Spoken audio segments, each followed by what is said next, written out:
The following video deals with mature subject matter which may not be suitable for younger children. Viewer discretion is advised.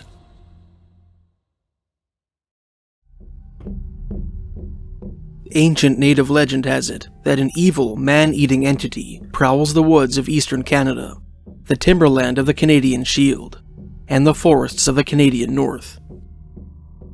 For centuries, tales of these North American ghouls were the exclusive domain of lonely Indian campfires, the letters and journals of frontiersmen, and the ethnologies of academics with special interests in the lore of the boreal forests. Native people called this creature the Wendigo, or the Wetico, a word which translates to cannibal. Throughout the 20th and 21st centuries, this disturbing oral tradition gradually made its way into popular literature, film, and video games. Today, the Wendigo is typically depicted as either a rotting anthropomorphic deer, or a gaunt, long-limbed humanoid, which crawls on all fours like a spider. The original native portrait of the Wendigo varied from place to place and from nation to nation. Despite their differences, however, most traditional interpretations of that monstrous, man-eating menace of the North bear little resemblance to their modern incarnations. In this video, we'll take a look at some classic Canadian Wendigo stories from the 1800s in an effort to form a clearer picture of this great North American monster.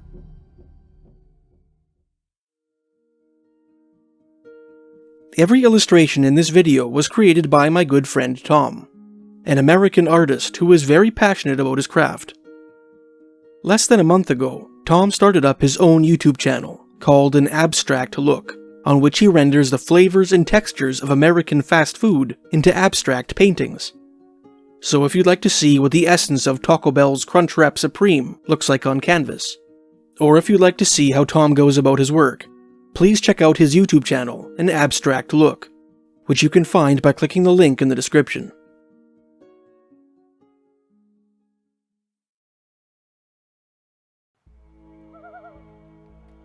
One cold spring night in May 1823, in a lonely lakeside cabin in the wooded heart of what is now northern Saskatchewan, a veteran fur trader named George Nelson sat down by candlelight to write a long letter to his father. George Nelson was in the twilight of a long and frustrating career that spanned the entirety of his adult life, beginning in 1802, when he signed on as a clerk with a small fur trading syndicate at the age of 15. He had served 3 different fur trading companies, namely the XY Company, the Northwest Company, and the Hudson's Bay Company, being forced to work alongside former rivals as each syndicate was absorbed by its successor. He cut his teeth in the forests of Wisconsin, living among his Ojibwe clients, who were on the perpetual run from their easterly enemies, the Dakota Sioux. He spent nearly 2 decades serving at various posts along the southern and western shores of Lake Winnipeg, in what is now the province of Manitoba. And in 1822, after 2 decades of service, he was transferred to a remote outpost on the shores of Lac La Ronge, deep in the frozen forests of northern Saskatchewan. Being of loyalist New English stock and Protestant persuasion, he had never quite established rapport with the Scottish clansmen who populated the upper management of the syndicates for which he worked, nor with the Catholic French-Canadian voyageurs under his charge. His lack of connections likely precluded his professional advancement. At the time of his transfer to Lac La Ronge, George Nelson still retained the lowly position of clerk.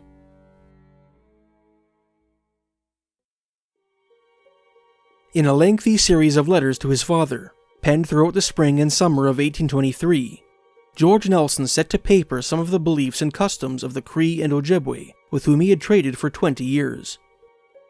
This fascinating correspondence, which has been described as one of the finest early ethnographic documents of its kind, is peppered with strange tales of ghosts, Indian magic, and some of Nelson's own unexplainable experiences in the wilderness of North America. Among the strangest of these stories are those which pertain to the legend of the Wendigo. Nelson introduced this frightening native tradition in one of his letters, writing, "There is a kind of disease peculiar to the Crees and Sotos, and of which they have the greatest dread and horror, and certainly not without the very greatest cause. the consequences 49 times out of 50 being death, unfortunately, to many besides the subjects or objects themselves. They term this Wendigo, the proper signification of which is giant. Suffice it to say that the Wendigo are of uncommon size. Goliath is an unborn infant to them, their head reaching the tops of the highest poplars, about 70 or 80 feet. They are of proportionate size. Of course, they must be very heavy. Their gait, though grand and majestic, at every step the earth shakes. They frequently pursue their prey invisibly, yet they cannot so completely divest themselves of all the incommodities of nature as to prevent their approach being known.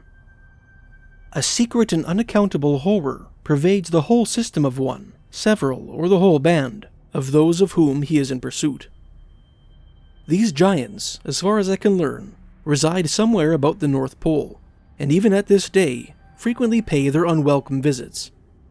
It seems also that they delegate their power to the Indians occasionally, and this occasions that cannibalism proceeds from a sort of distemper, much resembling mania. Nelson went on to describe how, in the boreal forest, where the natives lead a nomadic lifestyle and subsist on game, men frequently went hungry. Out of desperation, some starving Indians were known to occasionally break their gravest cultural taboo and feed upon the flesh of the dead. I believe that those who have once preyed upon their fellows, Nelson wrote, ever after feel a great desire for the same nourishment, and are not so scrupulous about the means of procuring it. I have seen several that have been reduced to this disturbing alternative, and though many years after, there appeared to me a wildness in their eyes, a confusion in their countenances, much resembling that of reprieved murderers. Nelson went on to relate several chilling anecdotes, illustrating the mysterious craving for human flesh, sometimes acquired by those who condescended to cannibalism.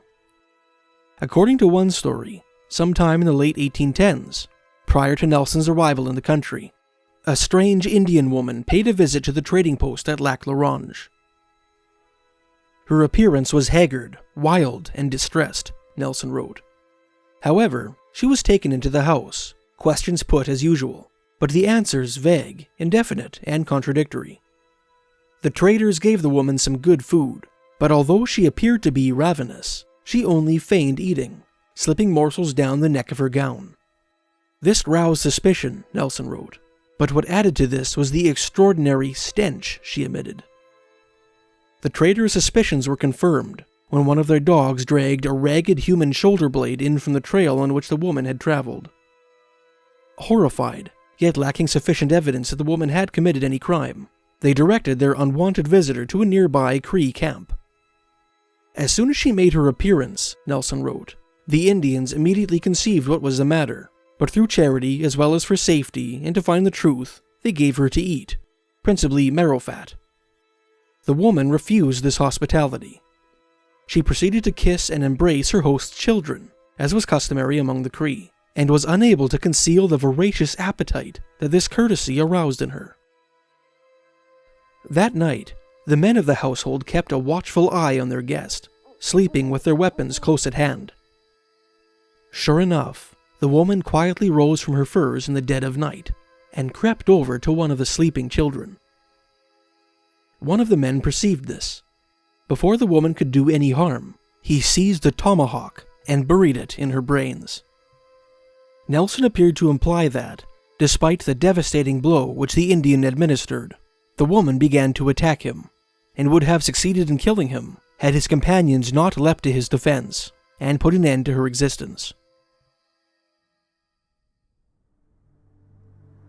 Engaging in cannibalism was not the only way by which people made themselves vulnerable to the influence of the Wendigo. Anyone who happened to dream of the far north, or of a land filled with ice, was in danger of falling under the Wendigo's spell. In such dreams, the dreamer would often be invited to partake in a feast of fowl, or some other wild game that had been prepared for him. The wary dreamer, upon examining the victuals more closely, would find that the game he was enticed to eat was actually human flesh.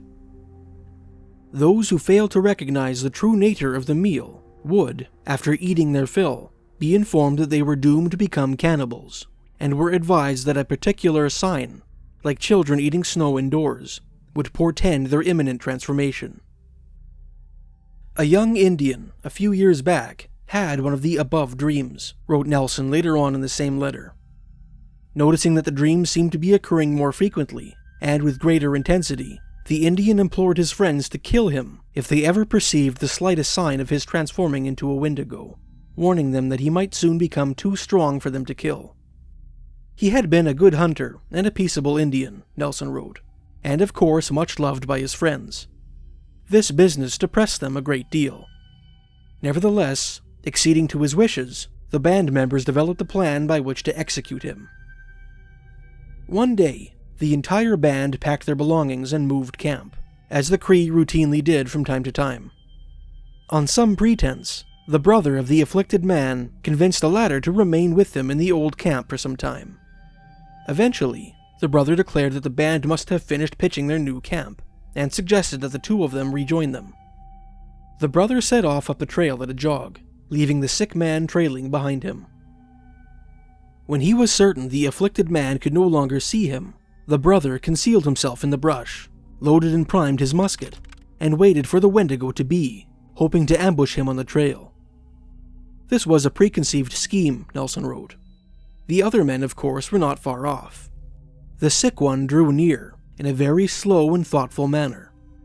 However, when he came near to where his brother was hid, he stopped, looked up, and called out, "Thou thinkest thyself well hid from me, my brother, but I see thee. It is well thou undertakest. It had been better for thee, however, hadst thou began sooner. Remember what I told you all. It is my heart that is terrible. And however you may injure my body, if you do not completely annihilate my heart, nothing is done." The brother was certain that the sick man could not possibly have noticed him, so well was he camouflaged, and suspected that the knowledge of his presence was proof that his brother had acquired preternatural abilities as a result of his affliction. Convinced that the time had come, he emerged from his hiding place, raised his musket, and shot the sick man in the chest, aiming for his heart. The musket ball passed straight through the man's body, and the sick man dropped to his knees. To his brother's astonishment, however, the afflicted rose to his feet immediately, and continued on up the trail, laughing as he walked. The brother observed that not a single drop of blood oozed from the sick man's wound, and took it as an indication that his heart had turned to ice, as was said to happen to those possessed by the spirit of the Wendigo. At the report of the musket, the other hunters of the band rushed to the scene. Seeing the sick man alive and unharmed, they hacked him to pieces with their ice picks and tomahawks. According to his desire, Nelson wrote, they had collected a large pile of dry wood and laid him upon it. The body was soon consumed, but the heart remained perfect and entire. It rolled several times off the pile. They replaced it as often. Fear seized them. Then with their ice chisels, they cut and hacked it into small bits, but yet with difficulty was it consumed.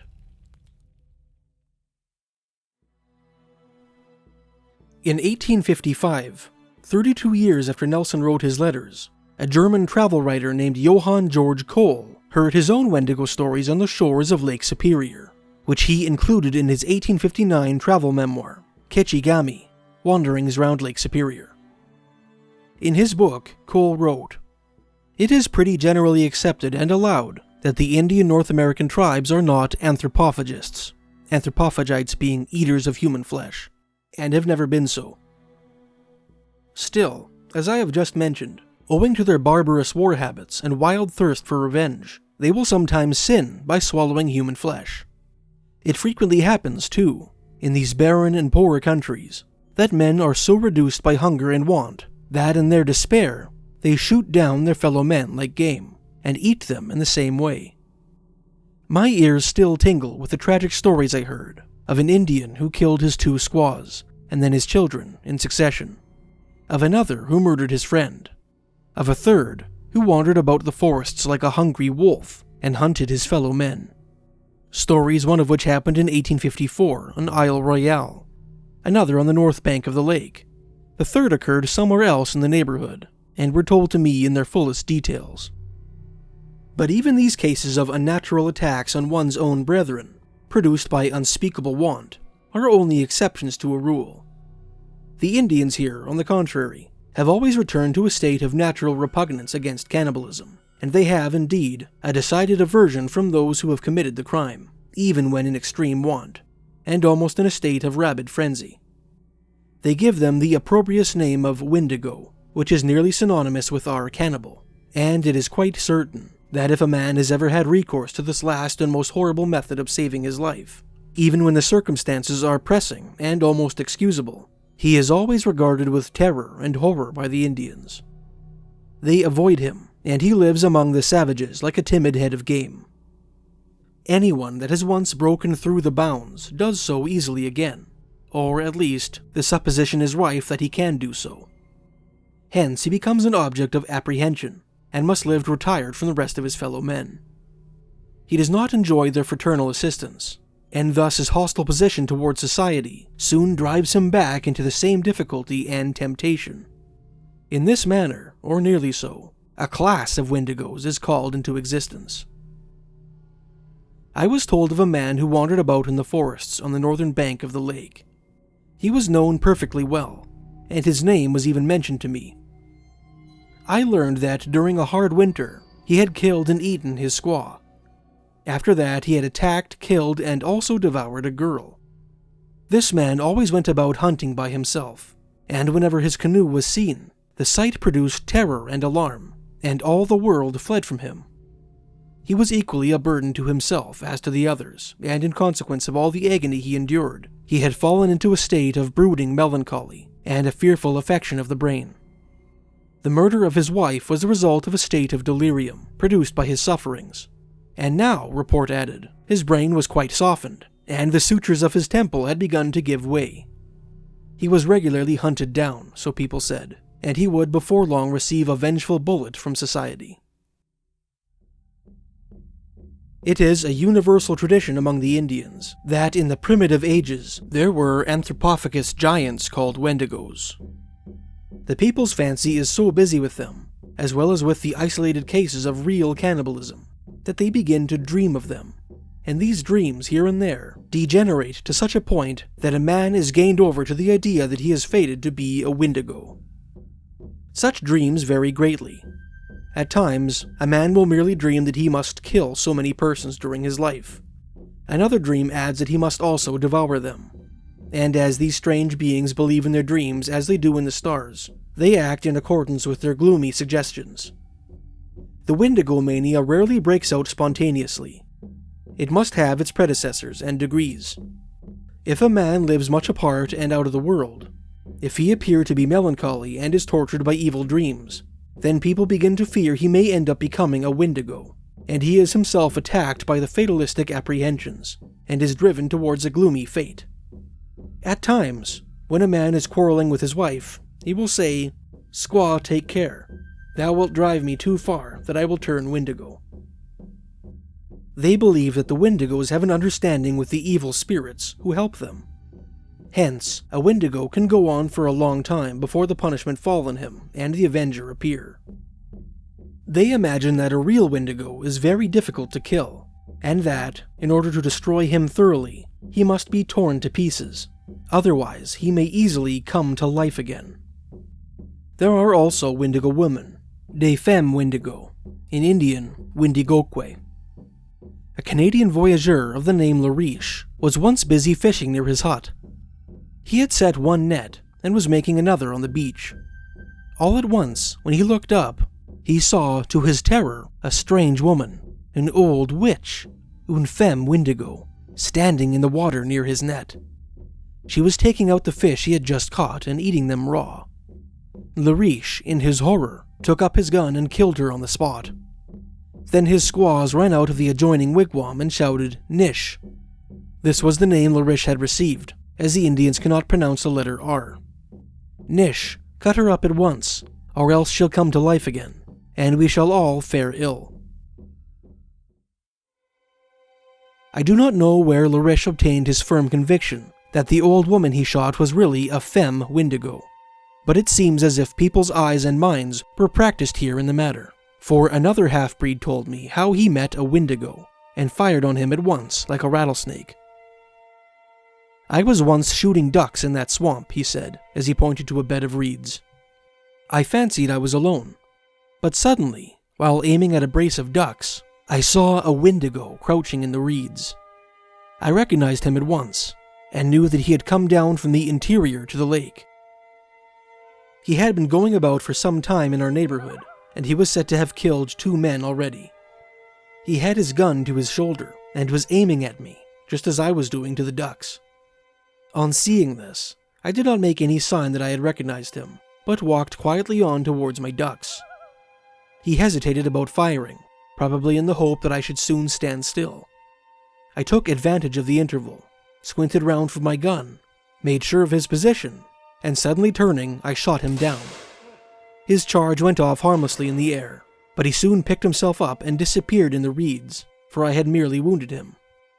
I had not the courage to follow him, but he soon left these parts over the ice, for it was winter. We followed his blood trail for some distance, and afterwards a report spread that he had fallen through the ice on his flight, and had perished."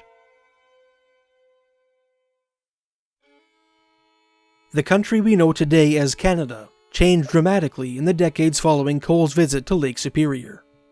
3 British provinces, which comprise much of what is now eastern and central Canada, amalgamated into an autonomous dominion of the British Empire in 1867. In 1874, this fledgling Dominion of Canada dispatched the Northwest Mounted Police to the Westerly Prairies to establish law and order. From 1881 to 1885, the Canadian Pacific Railway built a great transcontinental railroad from the Easterly Dominion across the prairies to the western province of British Columbia, which had joined Canadian Confederation in 1871. And in 1885, following the construction of that great iron thoroughfare, hordes of homesteaders began to settle the wild country of the Canadian interior, which had hitherto served as the hunting grounds of Canada's First and Métis nations.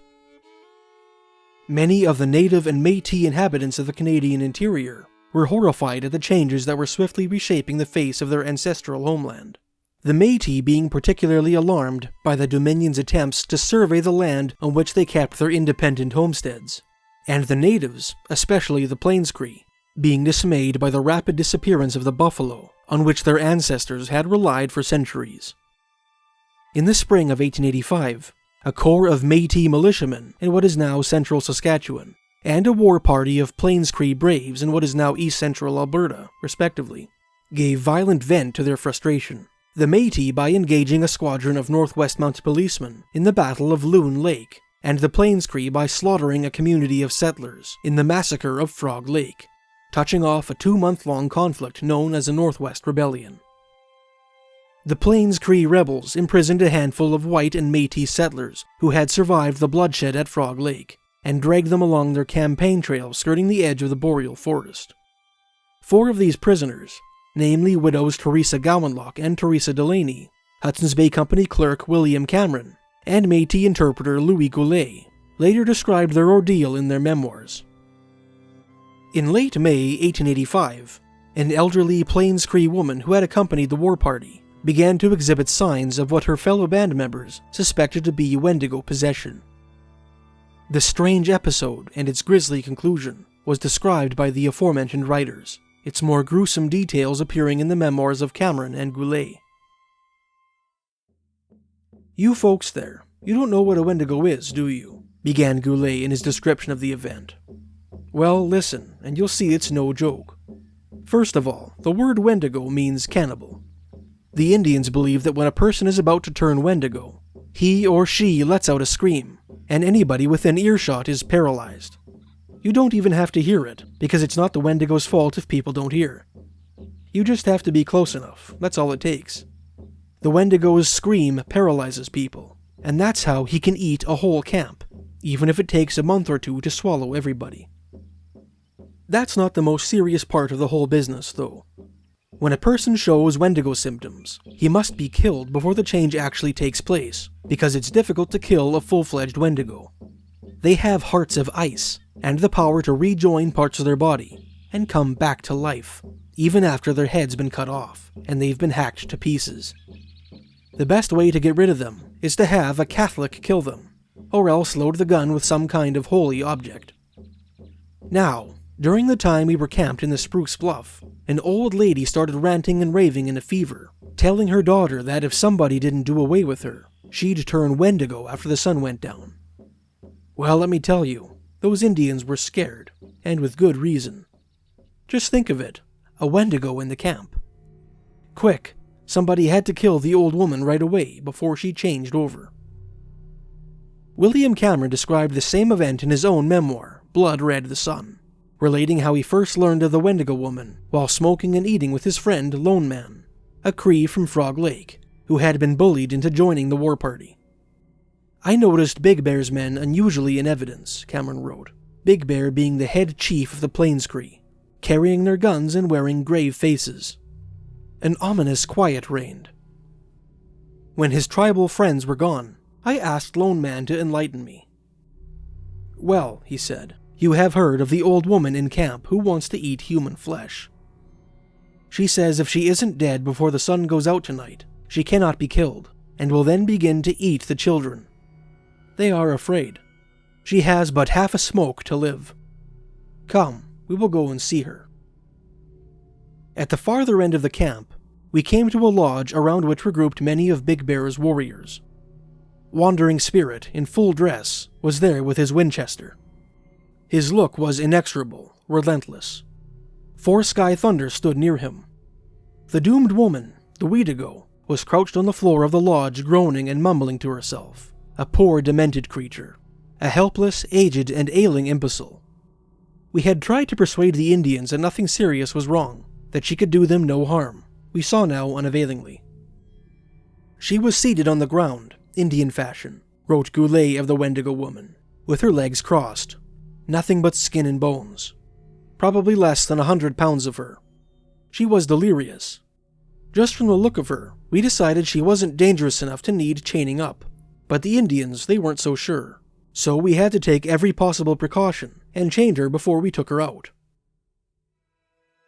Goulet and Cameron described how the woman was taken from her teepee, placed on a stretcher, and carried half a mile from the camp, where she was placed under a clump of willows. According to Goulet, a Métis prisoner named André New was originally ordered to carry out the execution. With shaking hands he loaded his musket, using a woman's scapular, a necklace bearing 2 square pieces of cloth, which serves as a token of Christian devotion, as wadding. New eventually declared himself too nervous to carry out the operation properly, and the grim task was appointed to 2 Cree warriors, a boy named Wassagamek, or Bright Eyes, and a man named Wawasehuin, or Dressy Man, as well as an old Métis named Charles Ducharme, who was nicknamed Charlebois. It was decided that Charlebois would deliver the killing blow. The Métis executioner prepared for the ordeal by painting his legs and the lower half of his face black with charcoal, giving himself the appearance of a real demon, according to Goulet. Seizing a heavy Cree war club, Charlebois gave a short speech in which he declared himself innocent of the crime he was about to commit. He placed a shawl over the head of the old woman, who was sitting cross-legged, apparently unaware of her surroundings, and muttering under her breath that she would soon turn Wendigo. Charlebois then whirled the war club above his head, brought it down in a swift arc, and delivered a terrible blow to the old woman's temple. The woman fell on her side, stiff and trembling in every limb, blood gushing from her mouth. Young Bright Eyes quickly stepped forward with his rifle and shot 3 bullets into her skull and body.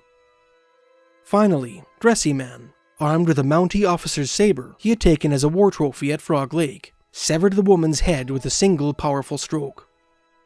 Then, Goulet wrote, clutching it by the braids, he tried to throw the head over the clump of willows, but the braids caught in the branches, and the head stayed hanging there, with its hideous face swinging 3 or 4 feet above the ground, striking blind terror into the Indians, who ran away as fast as their legs would take them, without risking so much as a backward glance. Without a doubt, the old woman was dead, decapitated, but the gruesome business was still only half done, because the head must, at all costs, be prevented from reuniting with the torso, or the old woman could come to life again, even more dangerous than before. We made a pile of dry branches all around and over the body, placing the head on the pile, and covering it with a second layer of dry branches. Then the whole works was set blazing. William Cameron concluded his account of the affair, the lurid climax of which he did not witness himself, by stating, "The superstitious savages were determined there should be no possibility of the resurrection of the Wendigo."